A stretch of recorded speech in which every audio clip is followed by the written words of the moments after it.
이 영상을 보려고 클릭하신 분들은 두 경우로 나눌 수 있을 것 같습니다. 첫 번째는 갭 투자를 진행해서 이거 내 이야기인데 싶으신 분들, 그리고 다른 경우는 이제 막 갭 투자에 관심을 가지거나 아니면 주변에서 갭 투자를 진행했거나 하시는 분들이겠죠. 네, 맞습니다. 저도 3년 전부터 갭 투자를 진행을 했고요. 4개 정도의 아파트를 보유를 했다가 지금은 1개를 처분을 했고 3개를 가지고 있습니다. 최근에 1개 아파트에서 신규 전세 재계약을 했는데 무려 5천만 원의 전세금을 돌려주게 되었습니다. 참 뼈아프고 안타깝죠. 나름 잘 살아보려고 투자를 진행했는데 말입니다. 그래서 저는 주변에서 갭 투자를 한다고 하면은 절대로 뜯어말릴 생각입니다. 이거 무턱대고 덤벼들었다가는 정말 쉽사리 망하는 지름길이 될 수 있거든요. 하지만 앞으로 말씀드릴 내용처럼 계획을 해보겠다 하면은 좀 응원의 메시지도 보내면서 한번 해보라고 할 것 같아요. 저도 이렇게 하고 있고 이런 방식대로 준비를 해서 앞으로 또 갭 투자 기회가 온다면 실제로 행동해 보려고 하고 있거든요. 궁금하지 않으신가요? 3가지로 말씀드려보도록 하겠습니다. 제가 4건의 아파트를 투자를 하면서 절대적으로 뼈저리게 삼은 기준입니다. 무조건 1등 생활권, 적어도 2등 생활권의 아파트를 매수하자. 사람들이 좋아하는 지역에 내가 감당할 수 있는 금액으로 투자하는 것이 매우 중요한 것 같습니다. 그러려면 선호도 파악이 진짜 중요한 것 같고, 그걸 위해서는 그 지역을 진짜 잘 알아야겠죠. 부동산도 방문해보고, 그리고 가까운 동네면 자주 가보고 직접 몸으로 느껴보는 것이 굉장히 중요하다고 생각해요. 물론 시기에 따라서, 그리고 경제 상황에 따라서 부동산 시장은 매우 부정적이기도 하고 잘못하다가는 다 그냥 뒤집니다. 하지만 여러분, 투자에 대한 모든 책임은 스스로가 지는 거죠. 그리고 부자가 되기 위해서 내가 이 방향을 선택을 한 거라면 그거에 대한 대가는 충분히 치러야 한다고 생각을 합니다. 이 때문에 감당이 가능한 것을 잘 염두하고 계산해야 되지 않을까 싶어요. 주변에서 왈가왈부 할 겁니다. 그렇게 부동산 투자를 하냐, 갭 투자는 죽었다, 부동산은 이제 끝났다. 솔직하게 말씀드릴게요. 저는 다 쌩깝니다. 찐 부자들이나 이미 부동산 투자에 대해서 이런 어려움을 겪어보고 결과를 만들어내신 사람들은 왈가왈부하지도 않습니다. 어려운 상황이 자주 올 수도 있겠지만 그렇기 때문에 조금 더 우리는 사람들이 원하는 지역, 사람들이 선호하는 지역으로 눈을 돌려야 한다고 생각합니다. 저는 적어도 앞으로 그렇게 접근을 해보려고 해요. 좀 더 방어가 되고 좀 더 빠른 결과로 보여줄 수 있으니까요.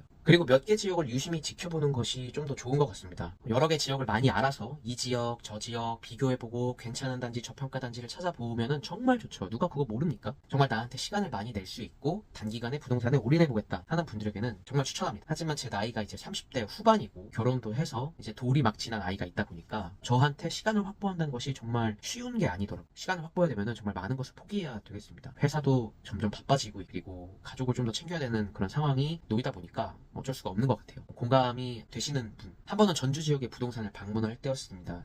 부동산 방문했는데 나이가 꽤 드는 중년 아주머니가 계셨어요. 이런저런 얘기를 들어보니까 부산 지역에서만 투자를 하셔서 한 20억 정도를 버셨다고 하셨습니다. 그때와 지금이 상황이 같니? 시대에 뒤떨어지는 생각을 하고 있네? 라고 할 수 있겠는데요. 중요한 것은 좋은 지역 한 군데에서만 투자를 잘만 해도 소위 우리가 말하는 경제적 자유를 얻을 수 있겠다라는 생각이 들었다는 겁니다. 거시경제 공부나 해라. 고금리가 지속이 되었는데 부동산은 이제 하락할 거다. 부동산은 끝났다. 등등의 이야기가 있을 겁니다. 맞아요.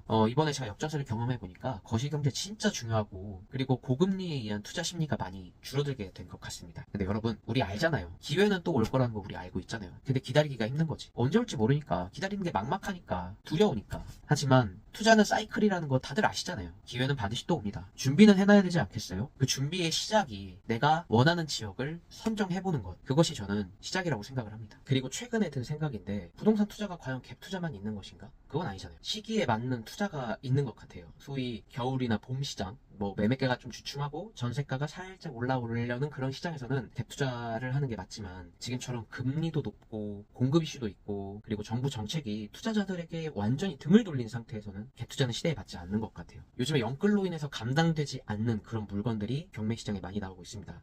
반짝하고 사라지는 그런 느낌은 아닌 것 같아요. 뉴스 기사에서 매번 볼 수가 있고 그리고 팔리지 않는 물건들이 지금 역대 최다라고 나오고 있죠. 이럴 때 남들보다 좀 빠르게 경매 공부도 해보고 그리고 좀 상대적으로 접근하기 수월한 분양권 투자도 한번 알아볼 법하고요. 이놈 또 부동산 얘기만 하네. 지금은 부동산이 아니라고, 이 stupid. 맞아요. 작은 범위에서 부동산 투자지만 우리가 좀 큰 범위로 넓혀보면은 우리는 그냥 돈을 벌고 싶은 거잖아요. 현금 흐름이 중요하다고 느끼시는 분들에게는 스마트 스토어라든가 또 구매 대행이라든가 아니면 SNS 활동을 통한 수익 창출, 이런 것들도 한번 생각을 해볼 수 있을 것 같아요. 지금은 잠시 갭 투자를 좀 접어두고 그리고 그 현금 흐름을 통해서 시드머니를 확보한 다음에 추후에 다시 시장이 활성화가 되면 그것으로 투자를 진행할 수도 있는 거지 않을까. 단 부동산 시장에 대한 감은 잃지는 말아야겠죠. 그래서 방금 전에 말한 원하는 지역을 선정을 하고 그 지역의 시세대를 체크만이라도 하는 것, 이것이 아마 좀 큰 도움이 되지 않을까 싶습니다. 그래서 부동산 시장이나 뭐 주식 시장 등이 좀 다소 잠잠할 때 나의 실력을 좀 더 날카롭게 갈아보는 것도 필요하겠지만 다른 파이프라인에 접근을 해보는 것도 좀 더 나중을 위해서 중요하다고 저는 요즘 생각을 하고 있어요.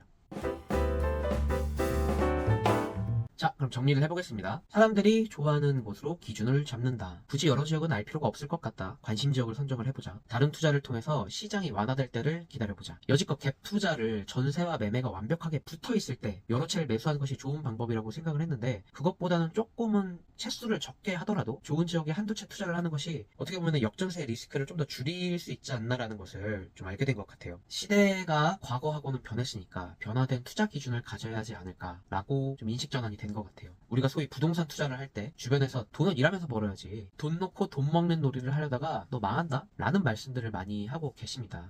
하지만 여러분 그럴 때일수록 꿋꿋하게 오늘도 내가 해야 할 일을 해나간다고 마음가짐을 좀 잡아보시면 어떨까요? 비록 지금은 미완에 불과하지만 내가 하고 있는 이 행동을 믿고 그 꾸준함을 유지를 한다면 좋은 날이 반드시 올 거라고 저는 생각을 합니다. 다들 힘내시길 바랄게요. 너무 많은 역전세의 늪에 빠지신 분들이어도 스스로에게 좀 자책하지 마시고 격려와 그런 용기를 주면서 좀 생각을 전환할 수 있는 무언가를 좀 찾아보시는 게 어떨까 제안드려 봅니다. 달리기가 될 수도 있고요. 맨날 자기계발이나 아니면 돈에 대한 그런 독서만 했다면 좀 다른 분야로 독서를 한번 해보시는 것도 조금 내가 갖고 있는 그런 생각들을 좀 내려놓을 수 있지 않을까 하고 말씀 한번 드려보겠습니다. 응원하겠습니다. 저도 힘내볼게요. 영상이 괜찮으셨다면 바로 구독과 좋아요 안 누르셔도 되고요. 다른 영상까지 한번 봐주시고 그래도 괜찮다. 이놈 되게 재밌게 하네 생각이 들면 구독과 좋아요 부탁드리겠습니다. 그럼 다음 영상에서 또 만나 뵙겠습니다. 실천하는 하루, 행동하는 하루 보내시길 바랍니다. 감사합니다.